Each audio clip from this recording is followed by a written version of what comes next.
This video is sponsored by Conflict of Nations, the free online strategy game where you get to find out what it's like to take control of a real country and lead it in modern global warfare. You'll take on up to 128 other players in real-time games that can take weeks to complete, using armies filled with diverse units like powerful tanks, jet airplanes, and even nuclear submarines. But there's more to winning a war than just fighting on the battlefields. You'll need to make sure your country maintains an economic edge over the competition as well, as you develop and build infrastructure and research new units. And then there's the social strategy side, which is my favorite part, where you get to forge alliances and declare war on other real players. Infographics show viewers get a special gift of 13,000 gold and 1 month of premium subscription for free when they use the link, but it's only available for 30 days, so click the link, choose a country, and start fighting your way to victory right now.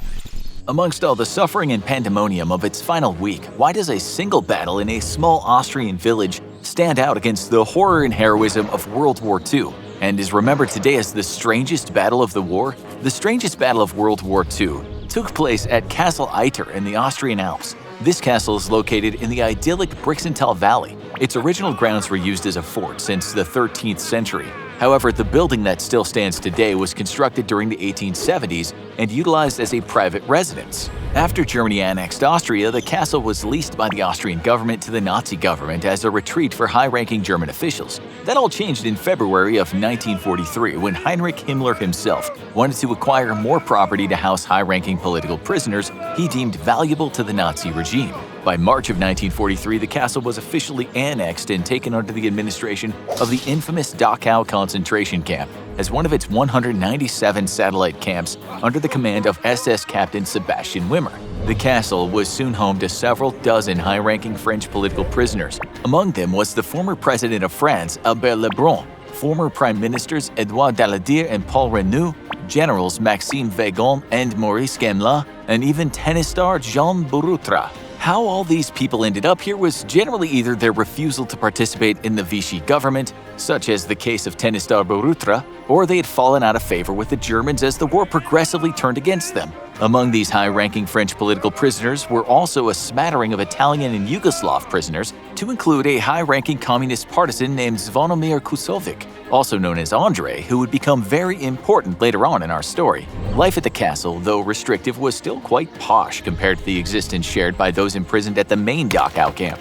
The inmates, if they could be called that, were each given their own private rooms and could enjoy the company of their wives and mistresses. If they were bored, they could peruse the extensive library or exercise in the castle's courtyard. They also enjoyed fine meals in the castle's grand dining room, though the prisoners often self-segregated due to some of their vitriol hatred of each other due to their differing politics back in France. Despite this, their existence was relatively benign, with both the castle and the town escaping the horrors of the war engulfing most of Europe. They did not face harsh treatment here, as their 24-strong SS Guard contingent were eager to wait out the rest of the war in peace, and though there were shortages of some basics as the war progressed, the inmates lived in relative comfort and peace until April of 1945. As it became clear that Germany was going to lose the war, increasing throngs of SS men with their wives and cronies began using the castle as a waypoint toward their final escape in the Austrian Alps. The prisoners became increasingly worried with each new guest as they faced the threat of death from each SS officer that came by.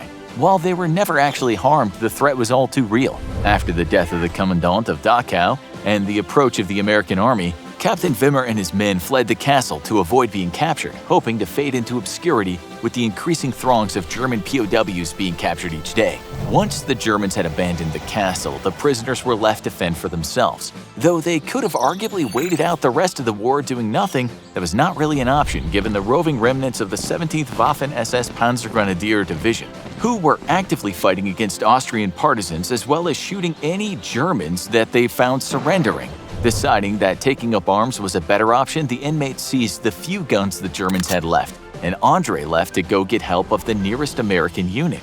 After leaving the castle, Andre ran into Austrian resistance fighters who had taken over the town of Vorgl.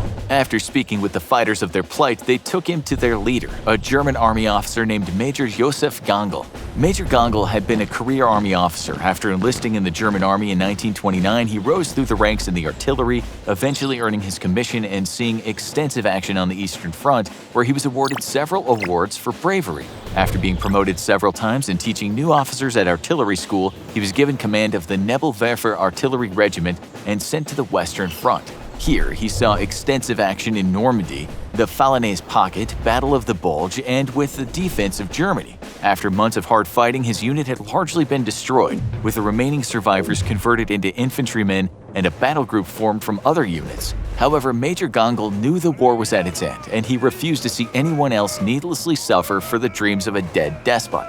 Against orders from higher command, he refused to reinforce the town of Wargol against attack and forbade his men from harming civilians who hung white flags from their homes. In an act of further defiance against Nazi Germany, he and his men defected to local partisans, where they quickly made him a leader to organize a defense of the area from SS attacks. It was this man that Andre ran into who would quickly realize the gravity of the situation. Major Gongol ordered Andre to continue to Innsbruck, where he knew American forces would be.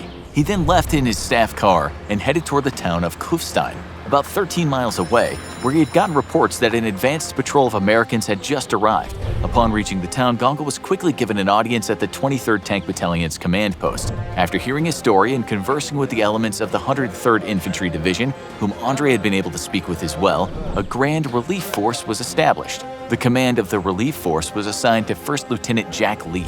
Lieutenant Lee was a battle-hardened soldier who had been with the unit for several years, including since its combat debut in Europe in October of 1944.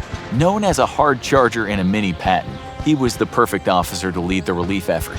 After personally inspecting the castle to see that it was true, he was given 7 tanks and several squads of infantry. A separate column made up of 4 tank destroyers and a platoon of infantry from the 411th Infantry Regiment from the 103rd Division were making their way from Innsbruck to also link up with Lee. Before leaving Kufstein, Lee further handpicked a squadron of African-American riflemen from the 17th Armored Infantry Battalion to ride on top of the tanks. Once Lee assembled his force, the ragtag unit of American tankers, African-American infantrymen, and former Nazi artillerymen made their way toward the castle. As they were making their approach to the castle, they encountered their first resistance from the SS. Beginning their preparations to retake the town, a squad of SS men were setting up a roadblock, and Lee's lead tank engaged them, sending them fleeing into the woods. However, before they actually entered the castle, Lee decided it was best to divide up his force. Because the Austrian resistance lacked armor and manpower, he gave them most of his infantry and one of his tanks to defend the town of Wargol. For the actual defense of the castle, Lee took just 1 squad of infantry, 1 tank, and the German troops Gongol brought with him. After the convoy breached the walls of the castle, the former prisoners were immediately elated at seeing the Americans, but that elation quickly vanished when they saw just how small the relief force was. They were expecting a massive column of armored troops, but instead got barely a squad along with 20 of their former enemy. Despite this, Lee began to set up a robust defense of the town, and his preparations would soon pay off. Early in the morning of May 5th, around 4 a.m., the SS began their attack. Not wanting these valuable prisoners to fall into the hands of the Allies, and probably incensed at their countrymen's treachery, in the words of Lieutenant Lee, they attacked with great vigor. The SS launched a small probing attack to test the defenses early in the morning, with the main attack coming shortly after. The Germans had used the cover of darkness to cut paths through the barbed wire surrounding the castle. They then rushed toward its walls like madmen, but were met with withering fire from the Americans and their newfound German allies. After being repulsed, the Germans then opened fire on the castle and its lone tank with a hidden 88mm gun. The tank was knocked out, but luckily the man firing its machine gun escaped unharmed. Seeing the tank knocked out, the Germans again pressed their attack home and began attempting to scale the castle walls with grappling hooks and rope.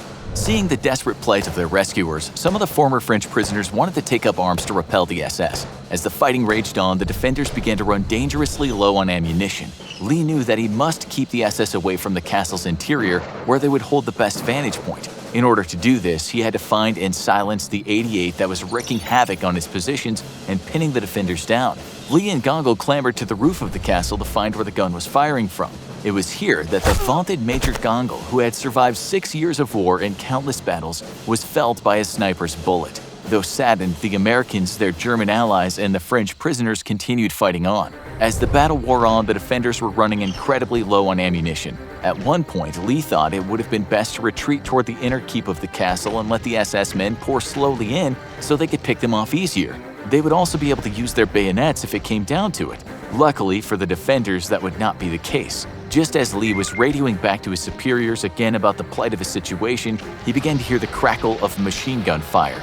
Looking outside, he could see the relief column from Innsbruck had finally made it and was pouring fire into the German positions. Not soon after, those Germans that had been firing at the castle began running out of houses and trees with their hands up in surrender. In the end, Major Gongol and several of his men were killed, protecting people they never met before from the wrath of war criminals hell-bent on exacting as much vengeance as possible. For his actions that day, Lieutenant Lee would be awarded the nation's second highest award for valor, the Distinguished Service Cross. Thanks again to our sponsor Conflict of Nations, the free online PvP strategy game set in a modern global warfare. Get a special gift of 13,000 gold and 1 month of premium subscription for free by using the link. It's only available for 30 days, so don't wait. Download Conflict of Nations and start fighting your way to victory right now.